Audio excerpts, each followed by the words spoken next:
Is that it? It kind of feels like it's it. After the end of Game 5, Golden State goes up 3-2, and it kind of feels like, yeah, Golden State's probably going to win one of these next two games.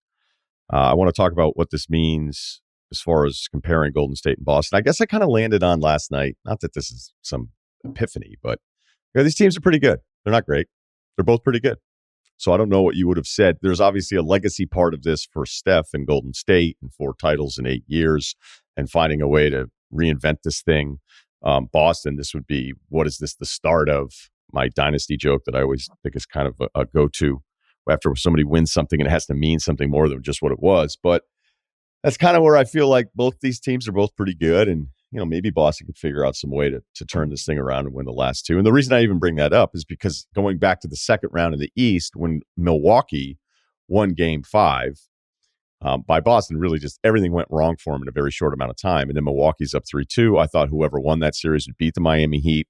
And the title of that podcast was, did Milwaukee just punch its finals ticket? And it felt like the right take at the time. It felt completely right. And by the way, whenever you listen to teams or players after they lose, it's rarely what the other team did to them. I mean, every now and then if somebody just has an unbelievable night shooting, you'll just go, hey, they made more shots than we did or whatever. But usually, and you'll hear this from Boston a lot here, hey, we did it to ourselves. We didn't match this. We should have done this.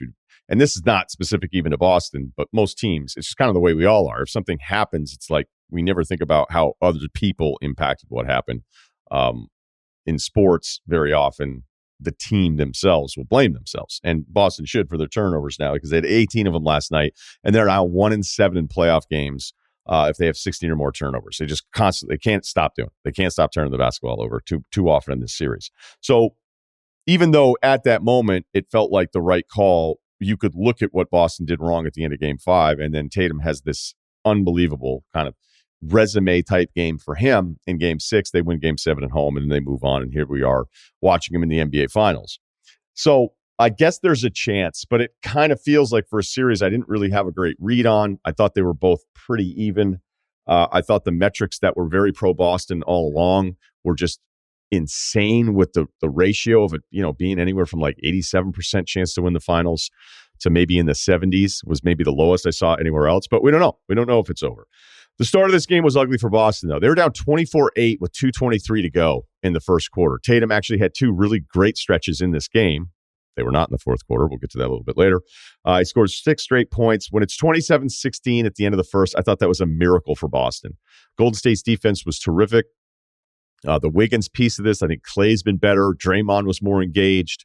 It didn't look like Boston was hunting the mismatches as much as they did in the third quarter, which we'll get to a little bit later as well. But that start was about as bad as you're going to get from a team offensively because Golden State's defense has really been the overriding story in this series too, which I have some numbers that I need to share with you. It's an even second quarter. You've got to win the second quarter if you're the other team. Now, as bad as Steph was, and he was bad, this is his first postseason game without a 3 ever, 0 for 9. Tried to get that one late there. He was hunting to keep the streak going, missed it too. Boston was terrific on everything they did with Steph. It was Steph, focus on Steph, physical with him off the ball. I thought they beat on him a bunch of times, got away with it. But good for them. There was a bunch of plays there where I'm like, man, they're all over him. There'd be a second guy watching him if Steph was off the ball. Whenever Steph was bringing it across, they were a really good job on like making that space tighter whenever it was a screen at the top, because I thought Steph has gotten into his high pick and roll open threes way too easy, way too often in the series on the whole, especially in Game 4. But Boston deserves a ton of credit for being so Steph focused. But we didn't quite know it was going to be this bad of a Steph game because in that second quarter, as I say, if you're even in the second quarter, that's the stretch of the game that Golden State's going to play the longest without Steph. Steph doesn't come back in that second quarter until like 6-something minutes to go. So you've got to try to figure out a way to win that, and it didn't happen. So at the half, it's 51-39. Wiggins was terrific in the second quarter, especially the end of it. 9 points, the last 4:49, carried them offensively. Wiggins was terrific. And now here's Boston, who's 0-12 from 3 to start the game, gearing up for the third quarter. Because at 51-39, you're like, Boston just can't score any points here. Well, they got hot. They hit 8 straight threes. I thought they were doing a good job in hunting Steph, getting Tatum onto Steph. I thought Golden State on the other side of it, as good as their defense has been on the whole, did a bad job of fighting the hunting. I think sometimes teams just let themselves get switched into some really bad stuff. I still think back to that 2016 3-1 lead that they blew. I thought they did a really bad job of just like, all right, hey, we want to go pick on this guy. We're not going to offer up any resistance. That's something that happened a little bit later. They did a better job of fighting off of the hunting. Like you'd have different moments. You'd be like, you can get back. The screener's still too close to the ball. Just get back. Get back. And I know teams are always afraid of kind of doing that, but I thought Golden State did a better job with that. So Boston goes on this terrific run to start the third quarter from 51-39 to 51-49. They're making threes. They're doing a better job, I think, prioritizing mismatches. And by the end of the third quarter, Golden State's still up. So now you're like, all right, now what? Steph's missing everything. I thought Boston, they were in the bonus twice, I think, in quarters with over 7 minutes to go. It's not always just about the fouls that are called, which were almost 2-1 in favor of Boston. It's not just about free throw attempts. It can be the way the game is called. But in this case, you can find something if you don't like it. It's a 2+ hour game. If you want to find some stuff, you can find anything. I thought Boston was getting the whistles last night. I know the Smart play at the start of the fourth quarter is very frustrating for a lot of people. Smart had gotten a technical because he was mad about a previous play, and I think the broadcast did a really good job of telling us that during the break it was constant, and so that the TV audience sees Smart getting technical and we can't really figure out what it was for. I think it had been all the stuff that we probably didn't see unless you were live at the game or like the broadcast had shared with us that it was some sort of carryover. And then he gets the offensive foul on Poole, where Poole had grabbed him first and then Poole flopped. I'll just tell you this. I have zero sympathy on any Marcus Smart call that goes against him with somebody else flopping. To me, it's basketball karma. Any of these guys that flop and screw stuff up and get away with it, I never care when it happens to them because I think it should happen to them a lot more often. So the fourth quarter part of this, Steph's going to sit and you're wondering how the offense is going to go. And actually, Golden State was +7 in those first few minutes without Steph.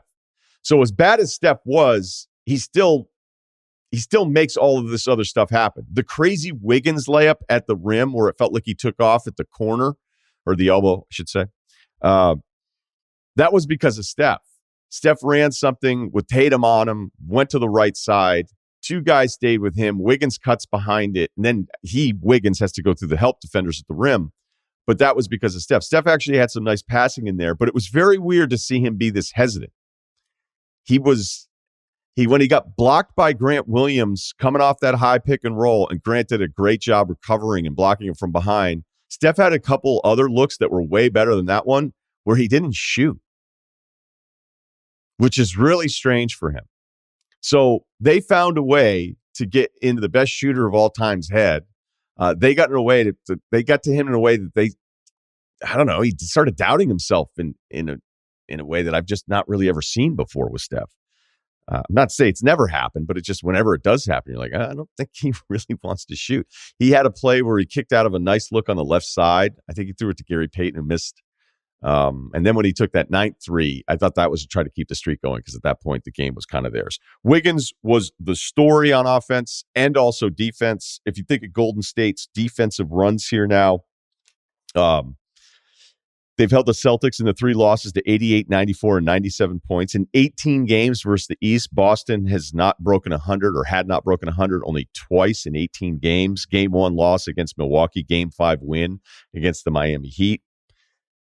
Jalen and Tatum didn't rest in the second half until it was garbage time. They were missing everything late. The fourth quarter problems continue for Tatum. He is now 4 of 18 in the fourth quarter. Just too much ISO. Wiggins able to physically match him a little bit. Wiggins is not going to give up to Tatum. Tatum doesn't gain space on Wiggins when it's body to body on there. He's just as, I would say, stronger. So if I say, he's just as strong, there's that one play where it was basically to the nail for Tatum to try to back down Wiggins and he couldn't do it. And then nobody else is doing anything around him the entire time. Ime brought White back in late, which I thought was a little surprising. White was, 21 minutes, 1 point. He got torched twice on drives where guys were kind of like, hey, not to say White's a good defensive player. He's smart, he stands up and everything, but I don't know. He went to him I don't know what he was searching for at that point. Again, he knows better than I do. Just something I wrote down in the old notes here. The Jaylen Brown turnover show here's the thing about Jaylen Brown. It's amazing he's this good of a player. And once he has to do something with the ball beyond the two dribbles, like I've always said this, there are two dribble guys and then guys that can handle. The two dribble guys can still dribble it twice if they know exactly what they're doing after that second dribble. It's usually the athletic wings that can live that way. Jaylen, once he's past that second dribble, it's a shit show, man. I have a sneaky, I may share it a little bit later, but is Jaylen Brown being on this stage actually worse for him when it comes to advanced scouting reports now moving on in his career? Or is he going to figure out how to learn how to handle, which is usually something you don't learn to do as you get older as a basketball player. But off the top of this, also, I think now Tatum has the most turnovers ever for any player in a postseason. So frustrating night if you're a Boston fan. Feels like it's over. Wouldn't say that's over. But when I'd said at the top, like, hey, maybe the end of this is that, okay, we had entertaining finals, great franchises, the star power of it. I think everybody's kind of always interested in Steph. But if you look at this, it's 53 wins against 51 wins. Weird season. We've talked about how much players have missed. The top players have missed. A healthy Golden State team. Does this team win 60 games? If everybody's healthy the entire season, that's certainly a possibility. And Boston's a weird team because they're below 500 in January and have one of the most remarkable turnarounds I've ever seen in the history of this game. But when you look back on it, the Warriors, their first title team, that team went 67-15. I think it'd be a really easy thing to fall into where you'd go, well, this team's probably better than that first Warriors team that won a title. I don't know about that because you've got full-blown Clay, you've got younger Draymond, and you just have better role pieces around it. But you don't have Wiggins because now everybody's into Wiggins. If you want to give the MVP of the finals to the fourth leading scorer of a team, you go ahead and vote him. Spurs won 62. Miami won 66. The Raptors, that team in 2019 won 58 games. Again, it's been a little different because of everything that's happened as we're in the third season of different stuff. But if Golden State ends up winning this whole deal or if Boston were to come back with it, I think it's just two evenly matched teams in a season where, other than what Phoenix did in the regular season, a season where the teams behind them, at least record-wise, it's just all been it's been a group of really good teams, but I don't know that it's necessarily anything special.